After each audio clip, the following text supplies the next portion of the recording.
Seja muito bem-vindo ao canal Talk Code. O meu nome é Diogo e nesse canal você acompanha conteúdo de programação. No episódio de hoje, você vai resolver junto comigo um exercício da área de programação utilizando uma stack muito conhecida no mercado. Aproveito para te informar, que está me assistindo, que esse é o primeiro vídeo de uma série de resoluções de exercícios utilizando as principais stacks, as principais linguagens do mercado.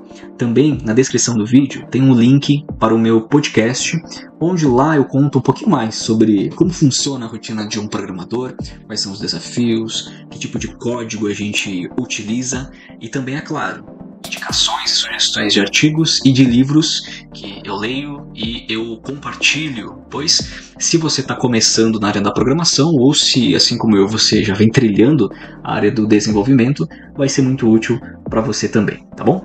Então vem comigo, vamos para o código começar a conhecer e resolver esse exercício? Vamos lá. Muito bem, o nosso exercício ele é bem interessante. O título dele é Lasanha Deliciosa de Lucian. Então, se você não fez nenhum exercício ainda, eu vou te explicar rapidinho como que funciona. Nós temos aqui, nessa parte aqui da tela, o nosso código. É como se fosse um arquivo aberto num editor de texto, tá? Você pode até ver que tem o nome do arquivo aqui. Aqui tem o código e aqui no lado direito a gente tem algumas informações. Então, a gente tem uma sintaxe geral do que vai ser utilizado nesse código. Nós temos também uma parte falando sobre funções e métodos, sobre variáveis. E o mais interessante para nós neste exato momento é saber o que fazer com esses códigos, tá? Todos os exercícios que eu for resolver vai haver uma finalidade, a gente precisa atingir algum objetivo. Então vamos lá. Nós temos aqui as instruções e diz assim, que a gente vai ter que escrever um código para ajudar a preparar uma lasanha brilhante em um livro de culinária favorito. Então nós temos aqui 5 tarefas. O nosso código tem que fazer 5 coisas. A primeira coisa, que é a tarefa 1, diz para a gente definir o tempo de forno esperado em minutos. Então vamos ler o que tem aqui. Então ele pede para a gente implementar uma função, essa função aqui, a expected cook time, na classe lasanha, que não recebe argumentos. Então essa nossa função não recebe argumentos e ela vai retornar, o valor de retorno dela vai ser os minutos que a lasanha deve ficar no forno. Então aqui ele diz para nós que, de acordo com o livro de receitas, o tempo esperado no forno em minutos é 40. E aí ele mostra para nós o que ele vai fazer. Ele vai instanciar essa classe. O fato de instanciar a classe está nos dizendo que quando criar uma variável, pode ser de qualquer nome, e atribuir a ela esse código new lasanha, nós estamos dizendo que a classe lasanha está sendo instanciada. A partir disso, quando isso acontece, nas linhas seguintes nós podemos acessar as funções que estão dentro da classe, né? Então, por exemplo, aqui a gente tem a classe lasanha e nós temos funções aqui dentro, funções públicas. Uma dessas funções é a função expected cook time. Então aqui ele fala para a gente implementar esse método. Como a gente leu na descrição da tarefa, aqui diz que o tempo esperado é de 40 minutos. Então, se nós formos aqui e nós digitarmos return 40, é para dar certo, é para funcionar. Então vamos executar o teste aqui para a gente verificar se essa primeira tarefa ela foi satisfeita. E olhando aqui a gente percebe que sim, que a tarefa foi satisfeita. Tá aprovado esse teste, ou seja, o código funciona nessa situação. Muito bem, vamos para a segunda tarefa. A segunda tarefa, o que ela vai dizer para nós aqui? Calcule o tempo restante do forno em minutos. Então aqui está dizendo o seguinte, que a função usa os minutos reais que a lasanha ficou no forno como um argumento e retorna quantos minutos a lasanha ainda tem que permanecer no forno. Então a gente viu que a lasanha ela precisa ficar 40 minutos no forno.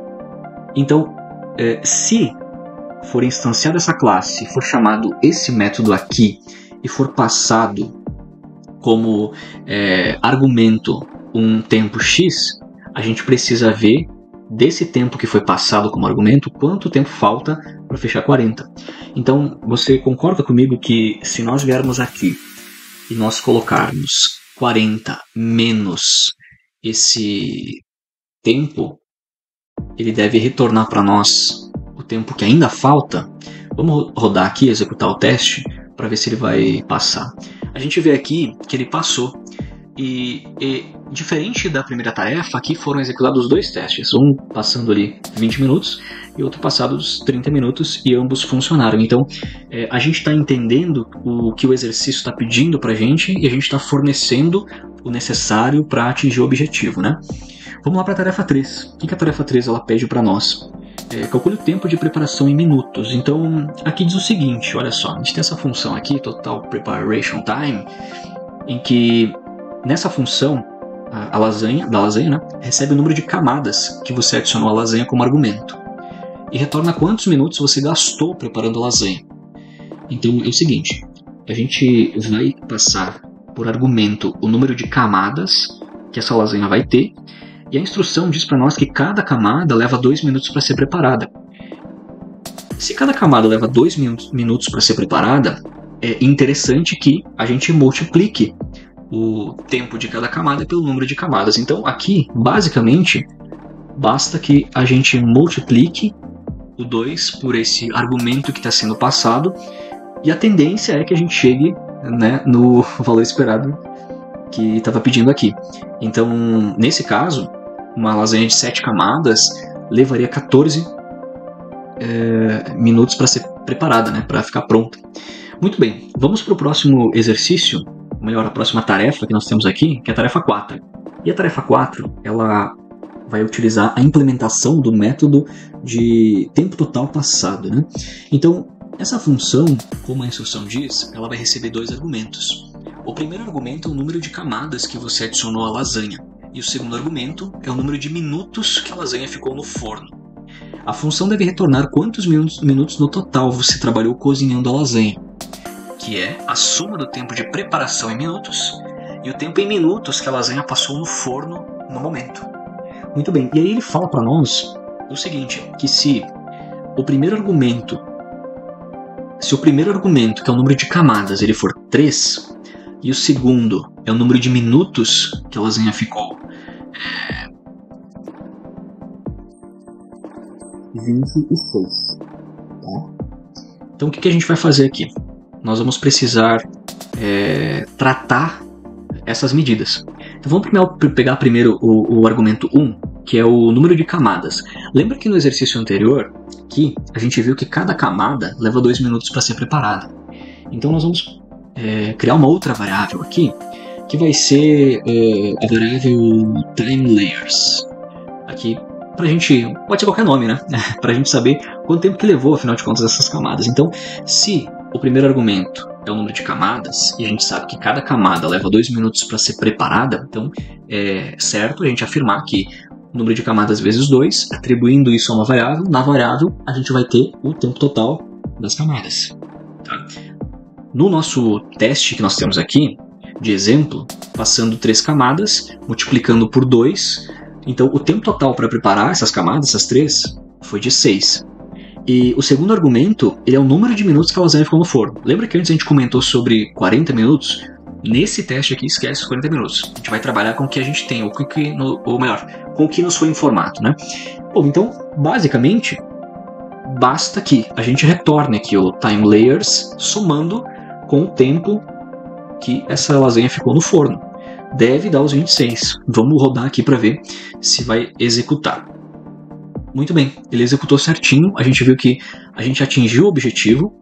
Então vamos para o próximo agora, que é a tarefa 5, e vamos ver o que essa tarefa 5 ela pede para nós. Cria uma notificação de que a lasanha está pronta. Então aqui ele fala para a gente implementar um alarme, e esse alarme ele não vai receber nenhum argumento. Ele vai retornar unicamente uma mensagem indicando que a lasanha está pronta para comer. Então vamos implementar aqui simplesmente uma mensagem. Você vê que ele dá uma sugestão para a gente implementar Ding, né? Vamos implementar então aqui o Ding. E sempre lembrando, no PHP, quando a gente está utilizando, escrevendo o nome da classe, quando a gente está escrevendo o nome da função, a gente não usa ponto e vírgula, mas quando a gente está utilizando as variáveis e a gente trabalha com atribuição de valores, a gente precisa sempre lembrar de colocar o ponto e vírgula no final.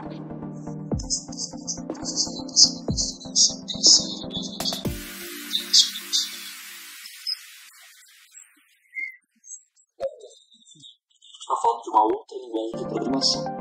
Bom, vamos executar aqui e ver se a gente consegue concluir. Olha só, nós concluímos todas as tarefas porque todas elas foram aprovadas. Foi um exercício bem simples, mas aqui a gente colocou para funcionar alguns conceitos interessantes que eu quero abordar a partir desse momento. Percebe que nós estamos dentro de um arquivo .php, né? E esse arquivo, ele tem dentro dele uma classe.